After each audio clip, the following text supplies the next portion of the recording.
Venezuelan President Nicolás Maduro Moros received on Friday an official delegation from the Cuban government at the Miraflores Palace to strengthen bilateral ties.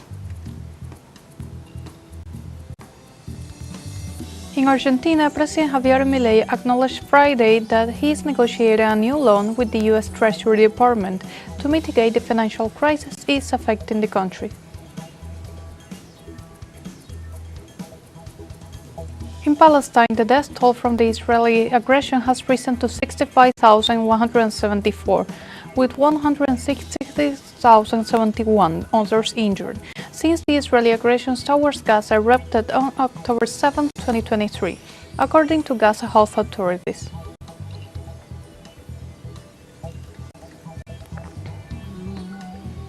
Hello, welcome to From the South. I'm Sophie Fernandez from the teleSUR studios in Havana, Cuba. We begin with the news. Venezuelan President Nicolás Maduro Moros received on Friday an official delegation from the Cuban government at the Miraflores Palace. The head of state highlighted the historical ties and stressed that action plans must continue to be promoted with the capacity to integrate historical experience on all fronts, both from the Communist Party of Cuba and the great patriotic Paul Simón Bolívar.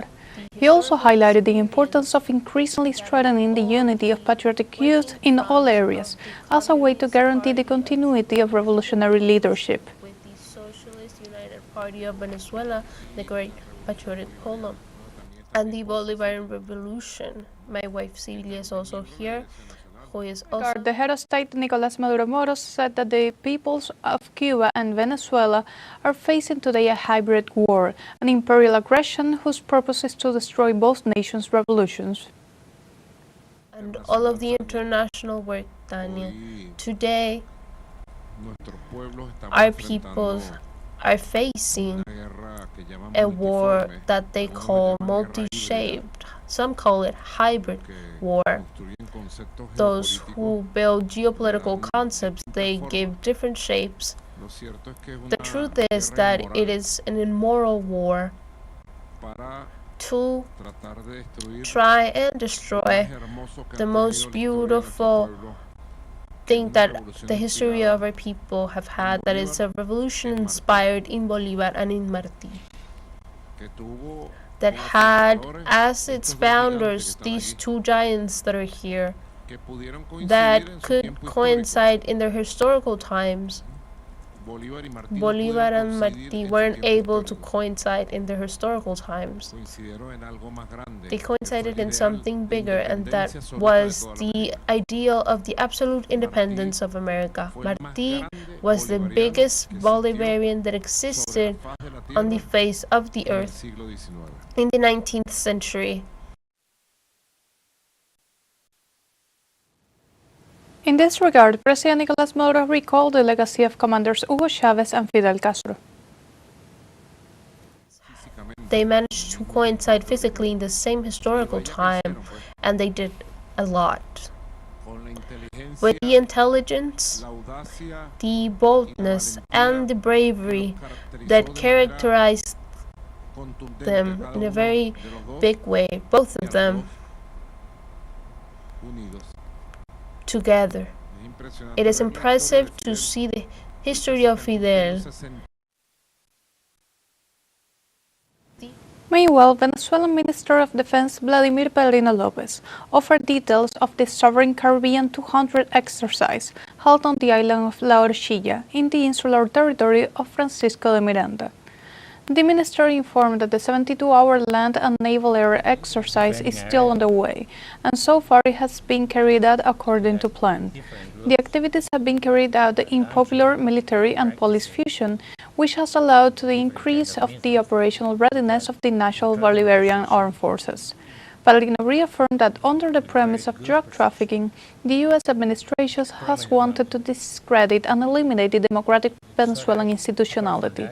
In the face of this scenario of aggression to national sovereignty, the joint campaign maneuver Sovereign Caribbean 200 has demonstrated the effectiveness of the synergies in the defense of the homeland. 107 millimeters, 107. Also, the Minister of Defense Vladimir Perlino Lopez assured that the entire national territory is occupied by the Bolivarian armed forces for the defense of the country. There is no state, no jurisdiction within the national territory that is not currently occupied by the Bolivarian National Armed Forces, conducting exercises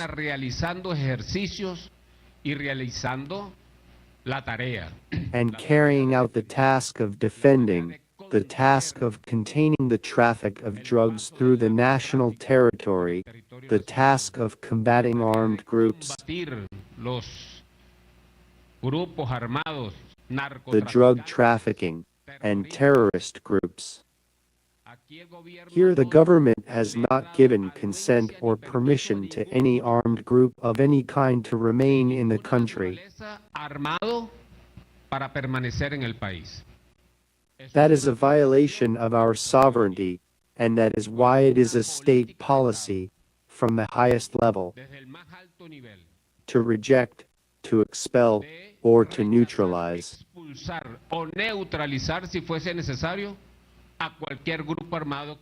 If necessary, any armed group operating in Venezuelan territory, anywhere in the country. The Bolivarian National Armed Forces have the constitutional mission, above all else, by our constitution, to defend and guarantee our national independence. Venezuela's Defense Minister Perlino Lopez also emphasized that military exercises by the United States against Venezuela, Latin America and the Caribbean are a threat. And so we see that in this regard, the world is adrift, because what prevails here is not the international law or legislation. What prevails here is the use of force. And in the case at hand, regarding this threat by the United States against Venezuela, Latin America, and the Caribbean, they are using military means. It is a military threat, no other thing. In other news, in Venezuela, aquaculturists held a meeting on the organization, distribution, and export of Capa Fico seaweed, cultivated in the state of Nueva Esparta. Artisanal producers from different organizations in the sector participated in the meeting, alongside business leaders. Capa Fico seaweed contains minerals that are beneficial to humans and are also used in products such as toothpaste and makeup. Among others, these meetings are held within the framework of government plans for the country's producers with the aim of promoting the nation's development.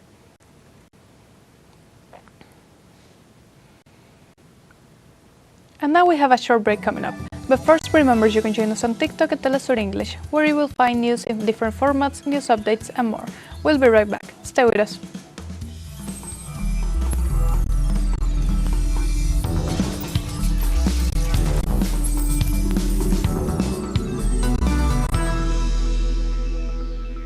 Welcome back to From the South.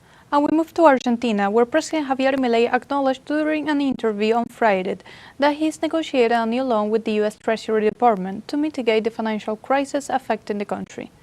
The Central Bank of Argentina intervened in the official exchange market after disbursing $680 million on Friday and another $432 million in the previous 2 days to keep the dollar exchange rate within the range agreed upon of the International Monetary Fund. This agreement, worth $20 billion, requires the organization to prevent the currency from exceeding the upper limits. The crisis is worsening by the country risk at 1,515 basis points, an increase of 4.3% since August 26, 2024, reflecting the difficulties in financing.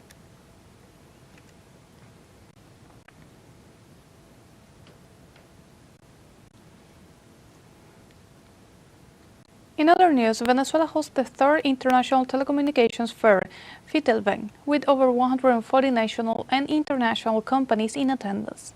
The event is held at Caracas Polydrome Arena, where hundreds of companies demonstrate the country's technological advances within the framework of future strategic alliances.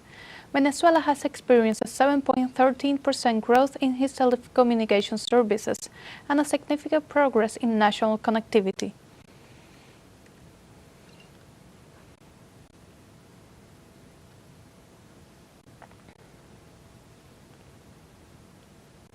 Ecuadorian President Daniel Noboa extended the state of emergency and imposed a curfew in 5 provinces ahead of this new protest in the making against his elimination of the diesel subsidy. The decision was announced by various social movements, such as the Confederation of Indigenous Nationalities, which accused the government of defending the interests of the country's elites and the International Monetary Fund and violating the right to a decent life. The move suspends freedom of assembly, restricts movements for 60 days, and authorizes the police to prevent and disband meetings in public spaces where threats to security are identified. In addition, the executive declared a curfew in 5 provinces with the aim of containing road blockades and demonstrations.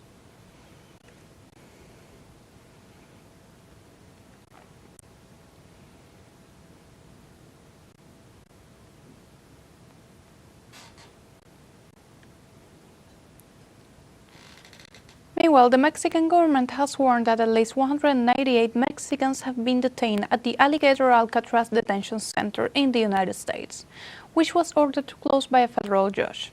Mexican Foreign Minister Juan Ramón de la Fuente reported that consultates are conducting the interviews with Mexican migrants who are detained in the United States.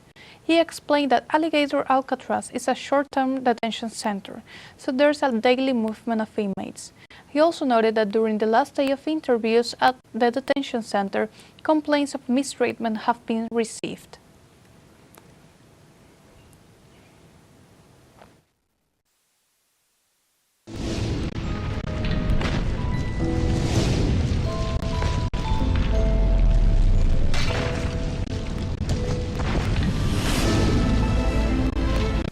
In Turkey, forest fires threaten residential areas in the south and west of the territory.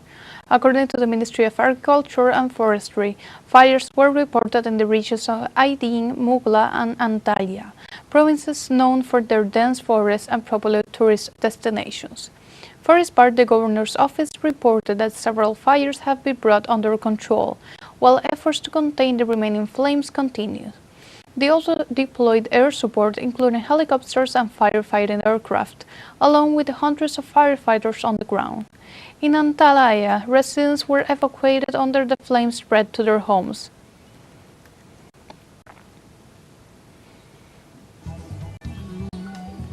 We have a second short break coming up now, but before we invite you to visit our Facebook page at teleSUR English. There you'll be able to watch our top stories, special live coverage, and much more. Follow our page and activate the notification button to stay up to date on the world's most recent events. Final short break coming, don't go away.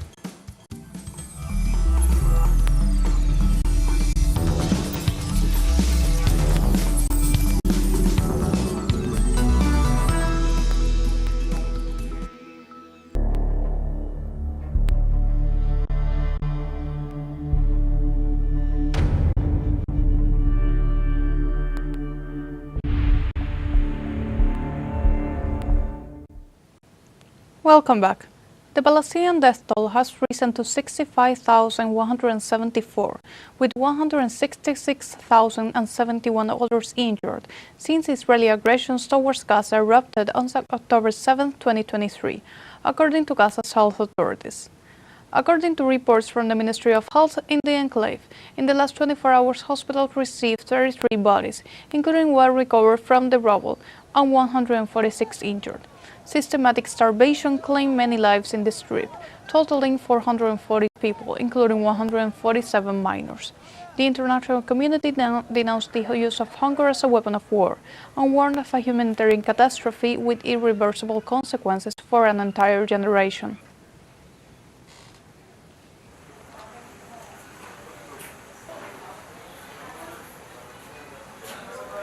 Nine Palestinian hostages were released Friday from Israeli army prisons and arrived in the city of Deir al-Balah with the help of the Red Cross. According to local health and security sources, the 9 Palestinians crossed into Gaza through the Kerim Shalom crossing and were immediately transported to the Al-Aqsa Martyrs Hospital in Deir al-Balah. The release of the hostage created a climate of relief and celebration among their loved ones and their communities of origin. After long months of confinement, they will undergo detailed medical exams to address possible health issues and ensure the well-being of the former kidnapped victims.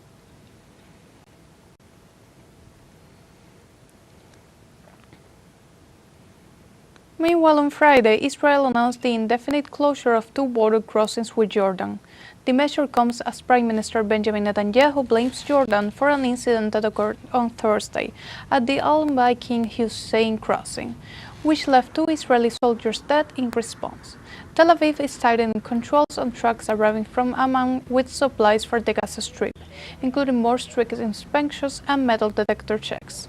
The closure affects by Al-Anba crossings, which connects Jordan to the West Bank, and the Jordan River crossing, limiting the movements of Palestinians and the entry of humanitarian aid.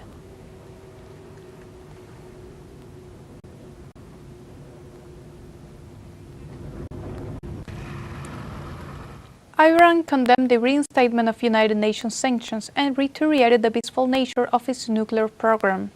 Iran's foreign ministry opposes sanctions backed by the European Union. It claims the Cairo deal with the International Atomic Energy Agency, since as a diplomatic breakthrough, is being ignored. The country emphasized that the measure comes at a time where its peaceful nuclear facilities are under Israeli attack. On September 9th, Iran announced a new understanding with the International Atomic Energy Agency that defines mechanisms for resuming inspections and cooperation, guaranteeing its sovereign rights. The Supreme National Security Council warned that any hostile actions would lead to the suspension of the agreement.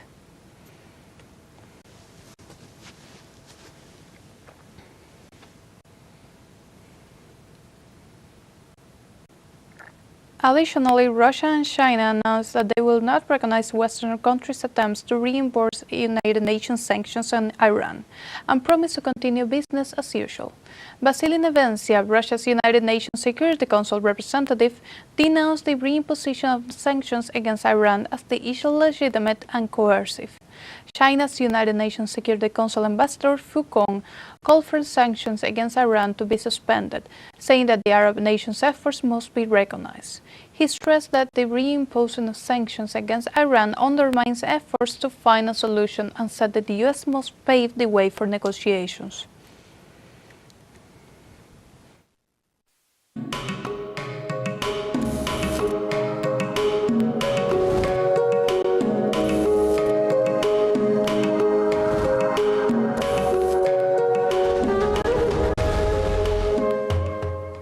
In the Dominican Republic, the 20th edition of the International Contemporary Dance Festival was inaugurated.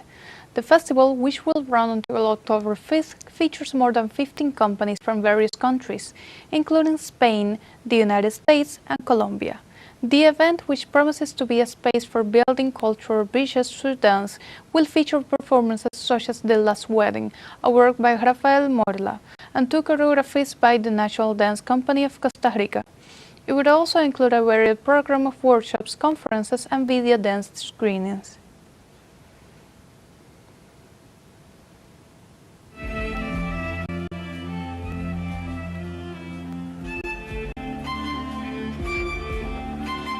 In Mexico, the International Anthropology and History Book Fair began under the slogan Rights and Cultural Diversity. In its 36th edition, the fair will feature over 100 exhibitors and 150 stands, offering a wide selection of titles and activities such as forums, exhibitions, tributes, film screenings, and musical performances. The artistic program, which will run until September 28th, will include performances by the band Mono Blanco and other musicians, as well as a forum dedicated to the bicentennial of historian Joaquín García y Casalbeta. In addition, notable books will be presented, and there will be temporary exhibitions on Olmec culture and the cultural diversity of the Ivory Coast.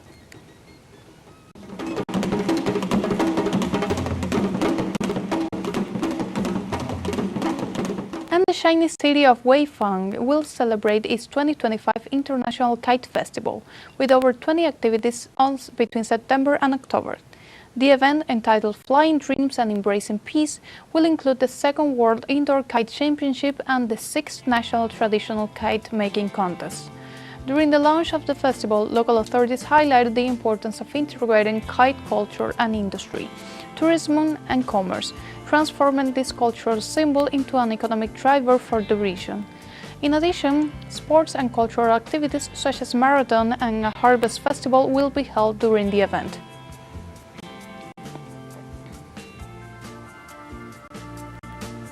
And like this, we have come to the end of this news brief. You can find this and many other stories on our website at telesurenglish.net and join us on social media. We are on Facebook, X, Instagram, Telegram and TikTok. For Telesur English, I'm Sophie Fernandez. Thank you for watching.